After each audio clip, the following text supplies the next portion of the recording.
Olá, nós vamos abordar aqui um tema no mínimo polêmico, a relação do doping com o aprimoramento humano. Para tanto, nós vamos nos valer de um artigo intitulado Ética nos Esportes, revisitando a questão do doping à luz do debate sobre aprimoramento humano, do professor Marcelo de Araújo. Esse artigo está presente em um dossiê Filosofia e Esporte, publicado em 2016, dezembro de 2016, pela Universidade Federal de Sergipe. Nós vamos deixar o link desse dossiê para que você possa acessar esse artigo na descrição do vídeo. Pretendemos, portanto, refletir de forma crítica sobre o uso de tecnologias para o aprimoramento físico no esporte, discutindo o que é considerado doping, seus dilemas éticos e o papel da ciência e da política esportiva no debate aí desse tema, né, que nós estamos considerando um vespeiro. Vamos, portanto, ao tema.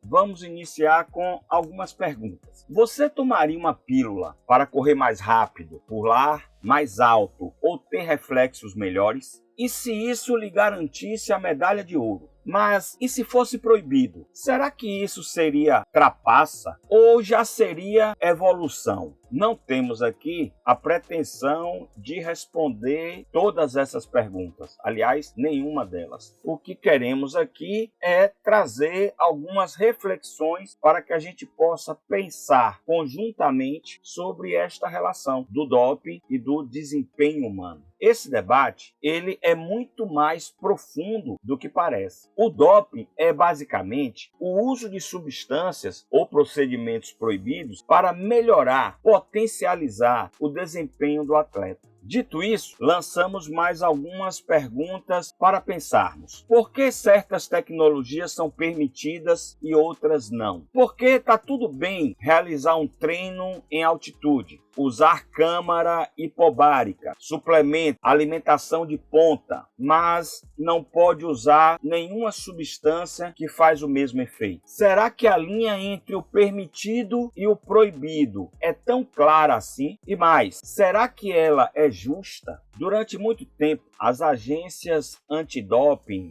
como a WADA, se basearam numa ideia simples: preservar a natureza do esporte. Mas nós perguntamos, o que é essa tal natureza? Autores como Michael Sanders defendem que o que admiramos nos atletas é o seu talento natural, a dádiva que a natureza concedeu. Segundo essa visão, portanto, usar tecnologia para modificar o corpo seria uma espécie de traição à natureza humana. Só que tem um problema aí. A ciência já mostrou que o ser humano não é um projeto fixo. Nós somos resultado de milhões de anos de evolução, de mutações genéticas, adaptações e até do acaso. Por exemplo, hoje é comum adultos digerirem leite, mas há 5.000 anos isso era raro. Só quem tinha uma mutação genética conseguia. Se naquela época alguém propusesse uma alteração no DNA para todo mundo poder digerir leite, isso seria considerado um, entre aspas, aprimoramento. Hoje, a gente nem pensa nisso. Ou seja, o que hoje parece natural já foi um dia artificial. No esporte, as regras são mutáveis. Por exemplo, a cafeína já foi proibida pela WADA. Hoje não é mais. Outras tecnologias como o doping genético, o neurodoping com estimulação cerebral, né, o TDCS, ou mesmo cirurgias para modificar tendões e visão já estão no radar das agências. Mas o que separa um treinamento moderno de uma intervenção considerada doping? Será que é só o que conseguimos detectar em exames? E haja perguntas, né?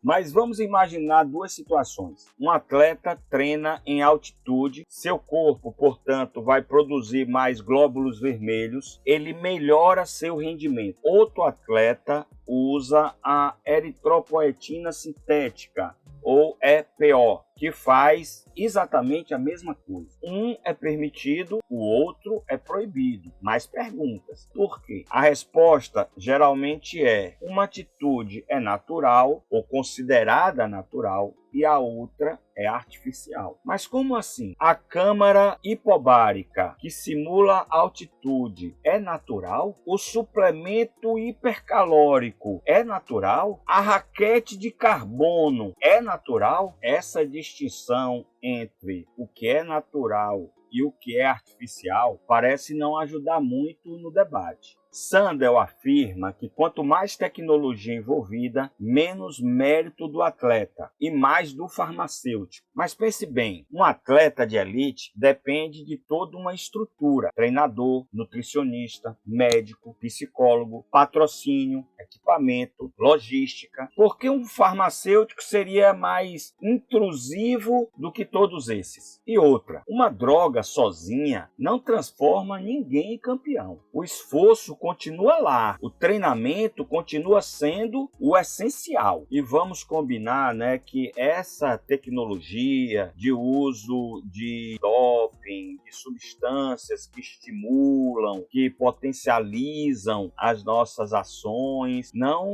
se resume só ao esporte. Estudantes usam Ritalina, Modafinil para poder estudar mais, soldados usam esses mesmos compostos para se manter acordados em missões, músicos usam beta-bloqueadores para controlar o nervosismo e com isso tocar melhor. E a gente não anda por aí dizendo que tudo isso é trapaça. Portanto, por que no esporte é diferente? Outro argumento que se utiliza para se contrapor a essa questão do uso de doping para a potencialização do rendimento diz respeito aos riscos que essa utilização tem para a saúde. Essa é uma preocupação legítima, com toda certeza. Mas vamos lembrar, o esporte de alto rendimento, ele em si já é cheio de riscos. Quedas, fraturas, concussões, lesões permanentes. Então o argumento não pode ser